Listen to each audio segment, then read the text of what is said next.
समस्त को नमस्कार।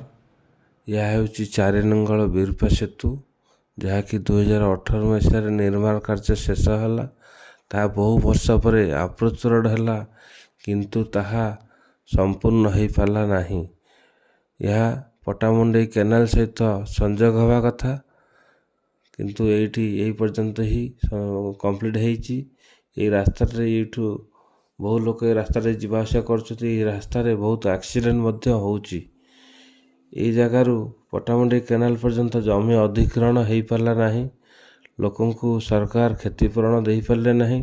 ता कौन पाई सरकार क्षतिपूरण दे पारा नहीं से कथाटा आम जानू किंतु ताहा बहु लोक ये रास्ता उपर निर्भर करती।